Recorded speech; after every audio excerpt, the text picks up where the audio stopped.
Hello and welcome to our presentation on soft health technologies and our product Finess.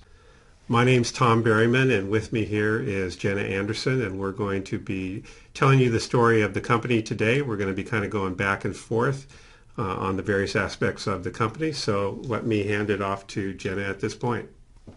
Hello. So first off, it's important to introduce the latest version of Finess, Finess 2.0, and really talk about how it is so different from the competition in the marketplace today. Not only is it smaller, convenient, and easy to place, but you have no wetness, no odor, and it's significantly more comfortable. So, a little overview about what is Finess and what is the Finess Soft Patch. First of all, it's a totally new approach to managing mild to moderate bladder leakage. It's the first FDA cleared over-the-counter bladder leak product, and it's actually placed over the urethra opening, stopping leaks, as I mentioned, before they happen. It's comprised of a foam that fits comfortably to the body and a gentle hydrogel adhesive that is easy to place and remove without any pain or residue. With Finess, there's no bulky pads, no uncomfortable inserts. Really, it's an easy way for people to feel good when they're wearing a product for bladder leaks. A little bit about the market landscape, because I think very few people realize how large the female incontinence market is. The U.S. market is actually comprised of nearly 20 million American women. In fact, 1 in 4 women are dealing with this issue. The U.S. market for over-the-counter incontinence products actually exceeds $2 billion, and the global market opportunity is $7 billion. The adult incontinence market is actually growing faster from a category perspective than retail tissue and hygiene globally, continuing to grow due to consumer education, better understanding of incontinence options, normalization, and from an overall perspective, just better awareness. Finess is really lucky because we serve a completely underserved market, those that are looking for something small, discreet, and not internal. So, you're probably wondering, what products are on the market today? A pretty easy way of finding that out is actually walking down the aisle of any drugstore in your local area. You'll notice there's actually an aisle for incontinence products, but most of those products fall into one of 2 categories. Either they're diaper, pad-like products, or in the newer area, inserted products. And what's really interesting is there really hasn't been any true innovation in this category in a very long time. And the sufferers in this category are actually averaging 2+ products per day to manage their symptoms.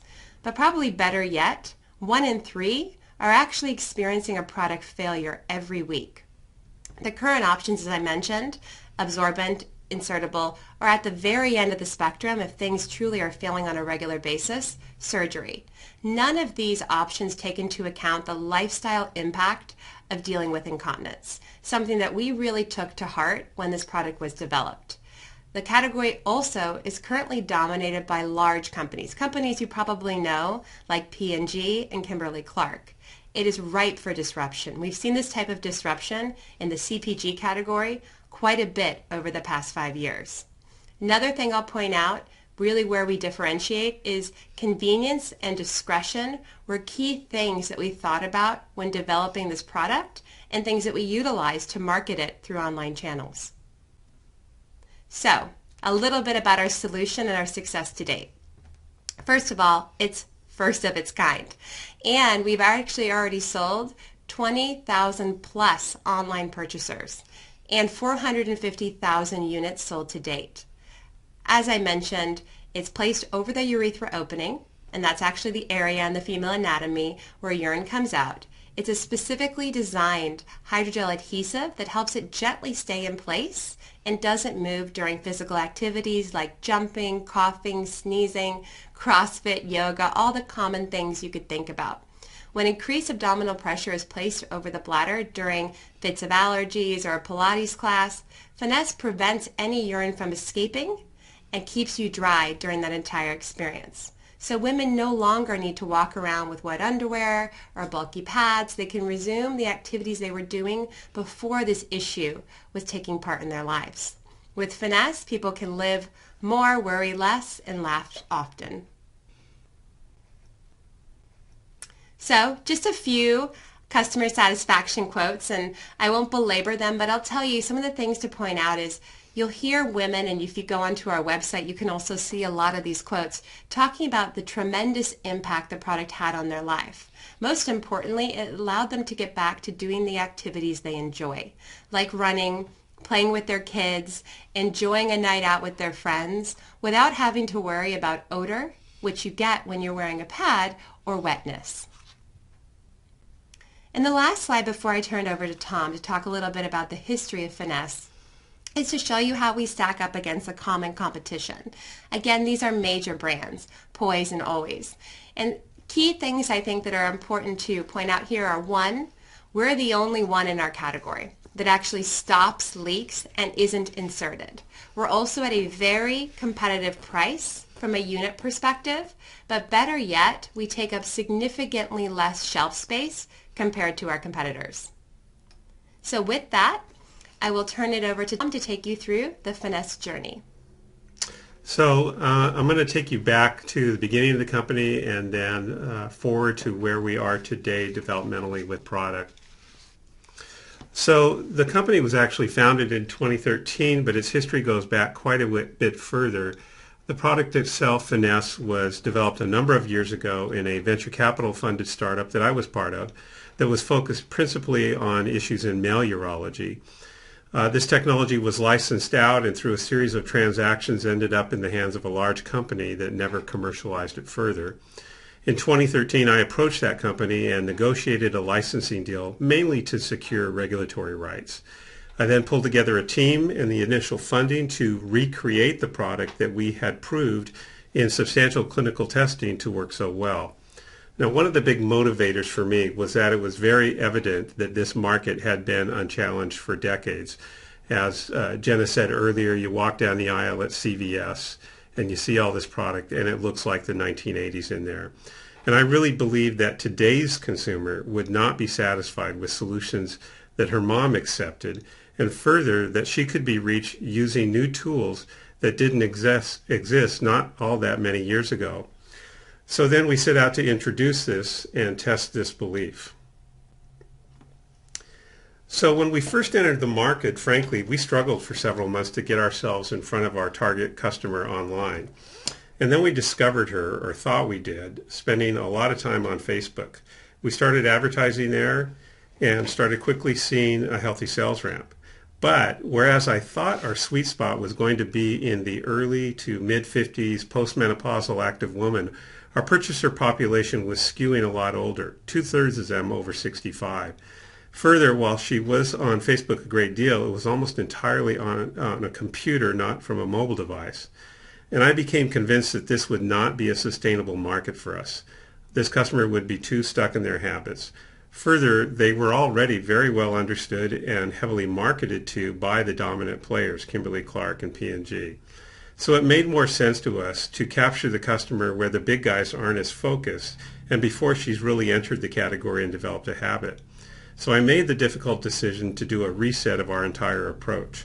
We essentially stopped all marketing activity and spent the middle of 2017 overhauling everything: the branding, messaging, the targeting, the site experience, and in the fall reintroduced it all to our new consumer demographic target, the woman in her late 20s to early 50s who, for the most part, is just starting to experience bladder leaks, wants to know what is going on, and most of all wants to know how she can deal with it without sacrificing her active lifestyle.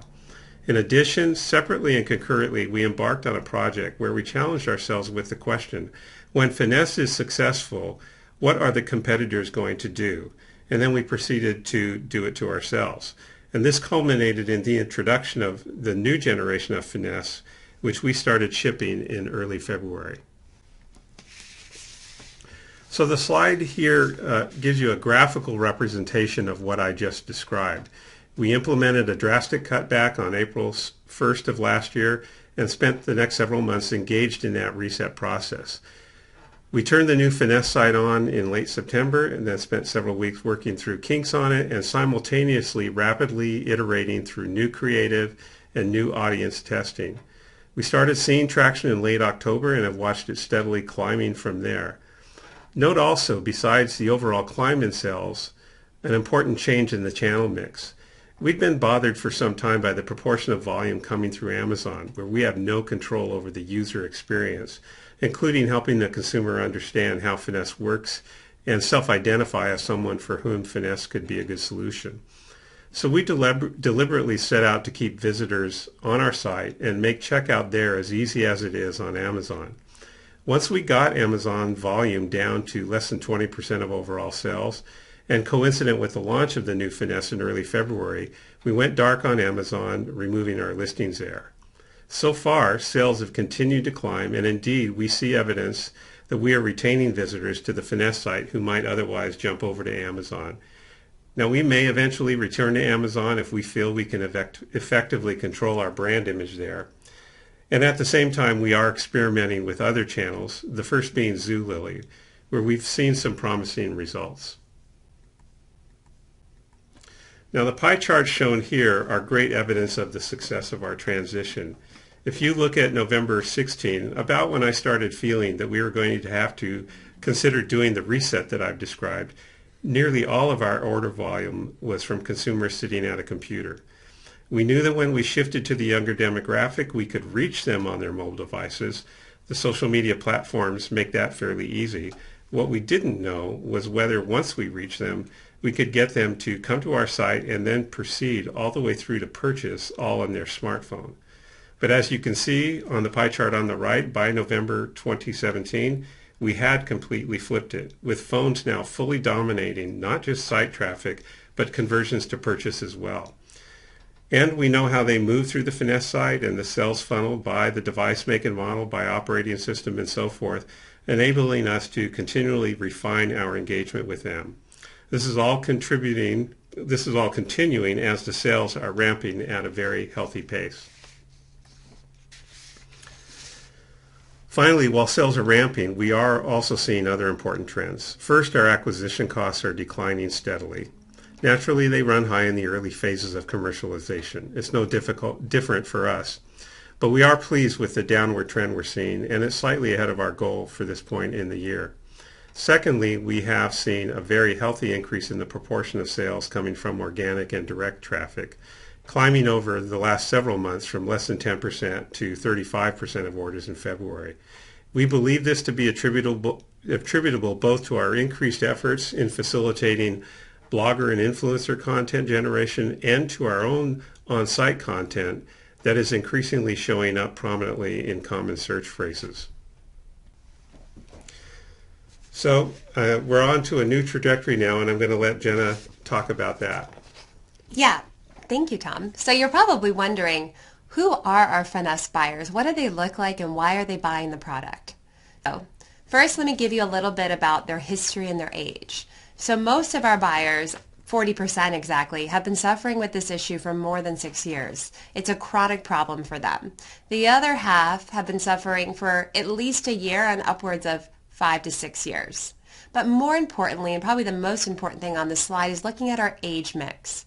The average buyer for us is hitting right in that sweet spot of around 40 to 45, with over half, actually close to 90% of our buyers, being between 35 and 55.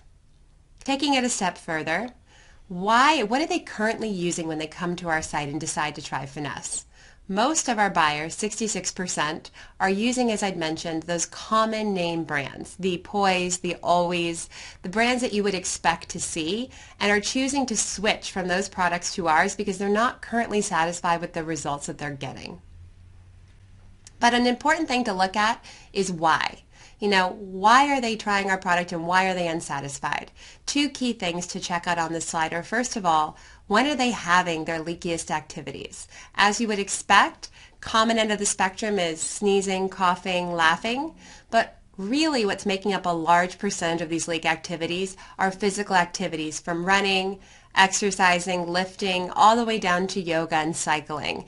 Key target areas as we grow our brand. The second thing to look at the slide is how is it having a huge impact on their lives? The most reported areas are fear of odor, feeling uncomfortable, but I think key lifestyle impacts are having to cut back on the activities they love and not being able to wear the clothes that they would want. Probably two things that you wouldn't suspect of somebody dealing with incontinence, but they can be very limiting. As you can imagine, somebody who wants to wear yoga pants to go to their yoga or Pilates class feels completely uncomfortable doing that wearing a pad. Also, there's certain things that they would want to do, like running or jumping on a trampoline, that are highly limited when they don't have something that's truly stopping their bladder leaks.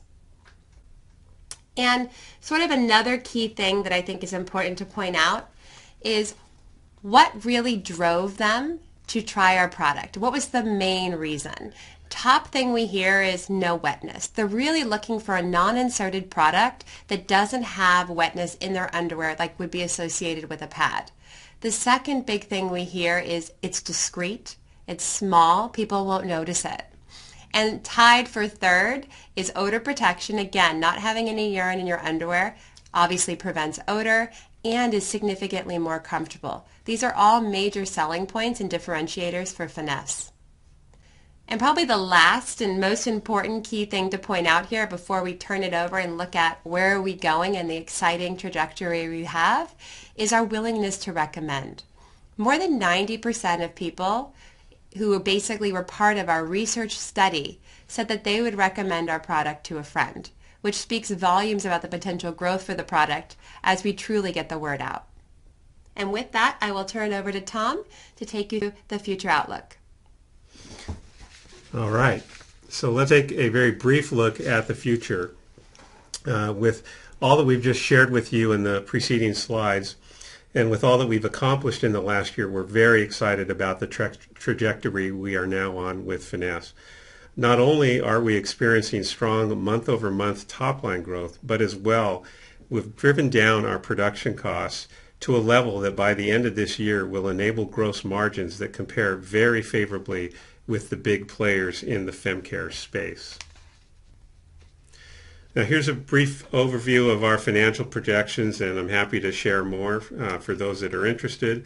But with the excellent gross margins for this product category, the decreasing customer acquisition costs, and expanding channels of distribution, we believe the company is poised to accelerate its growth and become a nationally known brand in women's healthcare. So in closing, over the last few years, we've driven hard, tested intensively, and course-corrected when needed. We believe now is the time to apply significant capital to take the product and the company to new levels. It's time to invest in expansion of our marketing resources and initiatives. This, along with meeting the working capital needs of a rapidly scaling operation, will be the principal use of funds that we are raising now. And so thank you for watching our presentation on Finess and Soft Health. We are, of course, happy to answer any questions you may have, and we can be reached at the addresses shown here. Thanks again.